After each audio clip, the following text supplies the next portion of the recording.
Welcome back, everybody. Today we're going to go through the top 12 free agent wide receivers going into 2026. This crop is absolutely loaded, so drop a comment what you want your team to sign. One of these guys would definitely make your team a whole lot better. And then before we get into it, please hit the subscribe. I would really appreciate it. And without further ado, let's start it off with the cover man himself, George Pickens. So it remains to be seen whether Jerry will actually pay him. I highly doubt he will, unfortunately. I think he's going to get franchise tagged, but he's going to command strong interest in the market, and how can you blame him? In fantasy, he was the wide receiver 4 in 2025, and he was an absolute monster throughout the year without CeeDee Lamb missing time with that ankle injury. Pickens stepped up beautifully, and you can make the argument that he was the wide receiver 1 for the Cowboys. He had a whole lot of targets. He was averaging 8 or 9 targets a game going down the stretch.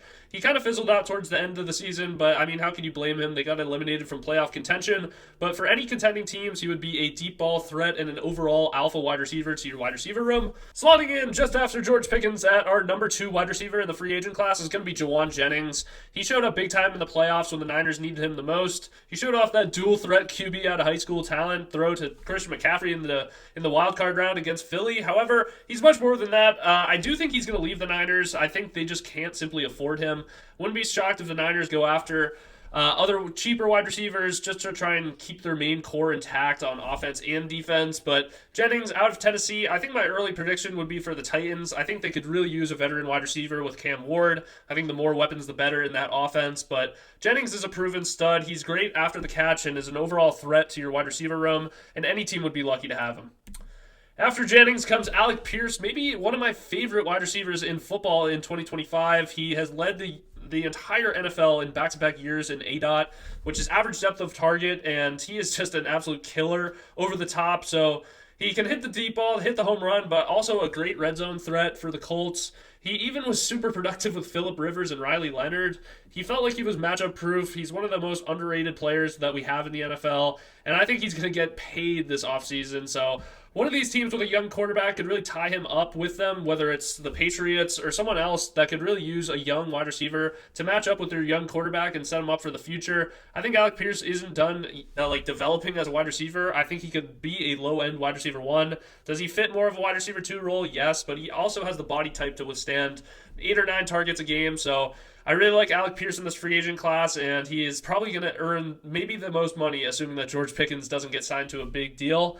And going off at Alec Pierce at number 4, we got Wan'Dale Robinson. He just became the shortest player in NFL history to record 1,000 yards. Yes, he is quite impressive after the catch, but also a lot of his targets with Jackson Dart specifically were close to the line of scrimmage. I think the Giants will make it a priority to keep him in-house. However, he's going to command a large market for the free agency, and any really contending team or a young quarterback team could really pull Wan'Dale Robinson away from this Giants ownership. I know they have other weapons with Neighbors and Darius Slayton. You could also just sign a cheaper wide receiver. I don't think it makes the most sense to let him go, but I have no problem if the Giants just simply can't pay the bill for Wan'Dale, and I think he'll be highly successful no matter where he goes. At number 5, we got Mike Evans. He's at the tailwind of his career. I have to add him on this list, but I think we all know that he's definitely going back to Tampa. I'd be shocked to see Mike Evans in any other uniform at this point, so I'll keep it pretty short. But he is a red zone machine. A few miscommunications there with Baker Mayfield to finish the season. Obviously not what they wanted, but new Falcons offensive coordinator going to Tampa to be their offensive coordinator. Really like his scheme. He featured Drake London well as the big body wide receiver down in the red zone. So Mike Evans should be in for another big productive year. And at number 6, we got Rashid Shaheed. At time of recording, he just ripped a 95-yard kickoff return touchdown against the 49ers. So he can definitely do more than just the wide receiver typical activities. He can be your punt returner, kick returner. Seattle, I think they traded for him for a reason. They're going to want to keep him around. And if you're Shaheed, why would you want to leave? With the recent success that they've had in these playoffs, no matter if they win it all or not, I think that he's going to be a part of this kind of successful turnaround of Seattle. And why would he leave to go back to another bad organization or a bad team like the Saints? It makes way too much sense for him to just stay with Seattle. Off of Shaheed is Deebo Samuel. Now, this is one of the guys that I mentioned with the Niners. They can bring in like a cheaper wide receiver or an old veteran. I think Deebo Samuel could actually make his return back to San Francisco. Things ended messy, but not as messy as Brandon Ayuk, and I think they still have a lot of love for one another. I think Deebo would like to get back to the warm weather and playing with Brock Purdy, who he really loved. So not surprised if Deebo moves on from the Commanders. It doesn't make too much sense to stay with them, especially if they're not in a contending phase.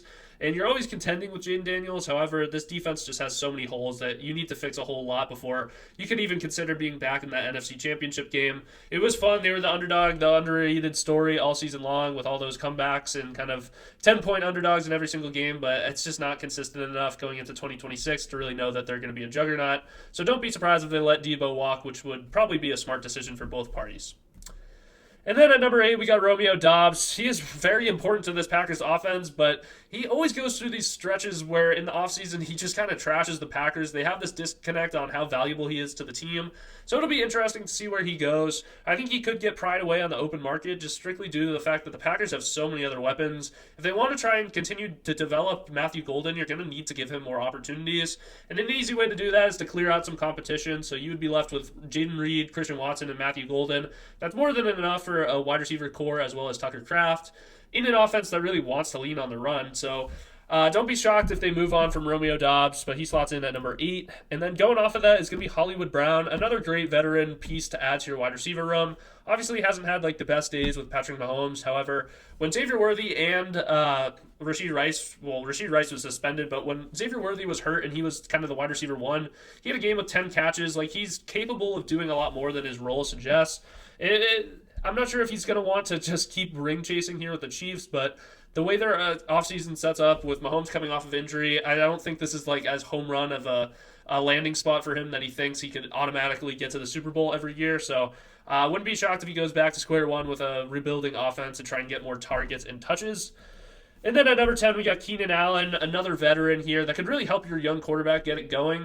With the Chargers, he started off hot, but like all veterans do, seemingly throughout the course of the season, their body wears down. They try to involve Trey Harris and Aronde Gadsden, other young guys, which makes sense for their upcoming years with the offense with Herbert. However, I think Keenan Allen, if he comes back, he'll probably play with the Chargers just one or two more years. I think he's got left in the tank.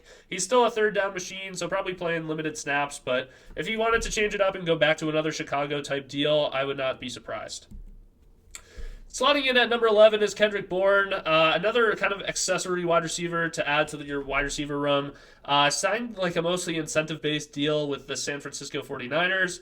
I honestly think there's a path where he just follows wherever Mac Jones goes because clearly they have a connection that blows my mind. It feels like whenever they play together, Kendrick Bourne like loses 5 years off his age and just looks like prime Julio Jones in a sense. He was dominating for fantasy and in real life, 150 receiving yards. It felt like every single game with Mac Jones. So I think whatever offensive coordinators trades for Mac Jones to start this year, I think they're bringing Kendrick Bourne along for the ride. And then capping off our top 12 is going to be Jalen Nailor, a young piece here with Minnesota. I think they see the development of Jalen Nailor going forward. I would not be shocked if they actually move on from Jordan Addison in a trade to try and get some picks or kind of revamp this offensive line. It remains unknown, but I know they could draw up a big price for Jordan Addison, which has had his struggles off the field. However, Jalen Nailor would be a great talent for any young quarterback or young offense trying to go on the rise. And he caps off our top 12 of free agent wide receivers. Drop your predictions in the comments below, and please subscribe for more. I would really appreciate it, and that's going to do it. Peace.